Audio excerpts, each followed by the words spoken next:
মা, আপনি নিচে বসে আছেন কেন? চেয়ারে বসলে চেয়ারটা ক্ষয় হয়ে যাবে না? তাহলে চেয়ারটা তুলে রাখুন। যেটা বোঝো না সেটা নিয়ে কথা বলবো না। চেয়ারটা তুলে রাখলে লোকে জানবে কি করে আমাদের একটা চেয়ার আছে? মা, আমার জুতোটা না ছিঁড়ে গেছে। ছিঁড়ে গেছে মানে? মাত্র 7 মাস আগে গোবিন্দ মন্দির থেকে এনে দিলাম। পুরনো জুতো আর কয়দিন যাবে? ঠিক আছে দেখছি। আবার ওই পুরনো জুতো? মানেটা কি?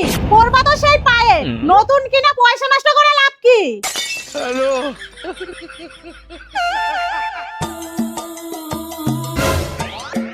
বাহ, এই জুতোটা তো বেশ ভালো।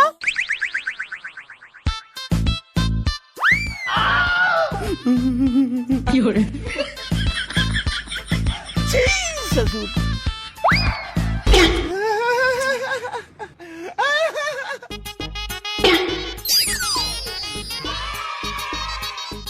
গো কাকিমা, হঠাৎ এই পাড়ায়? এই এলাম একটু ঘুরতে। ও, আমার জুতো নিয়ে গেলে চট চট চট। আরে ওটা ওই পাড়ার কিপটা কাকিমা, চলো ওনার বাড়িতে, তোমার জুতো পেয়ে যাবা। চলো তো। বৌমা, বৌমা, হ্যাঁ মা, দেখো তো কেমন হয়েছে। ঠিক আছে। দাঁড়াও, এটাকে একটু ডিজাইন করে দিই, তারপরে পরবা।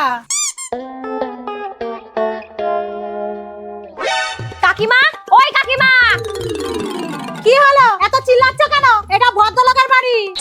ওই দেখো বাড়িতে এসে শাড়িও পাল্টে ফেলেছে। আপনি ভদ্রলোক, লোকের বাড়ি থেকে জুতো চুরি করে আনেন? মুখ সামলে কথা বলো। আমি আমার বৌমাকে আজকেও একজনের নতুন জুতো কিনে দিলাম, তাও একদম নতুন ডিজাইনের। কই দেখান। এই যে আমাদের চোর মনে করাচ্ছে। আরে আমরা প্রত্যেক সপ্তাহে এক জোড়া করে নতুন জুতো কিনি।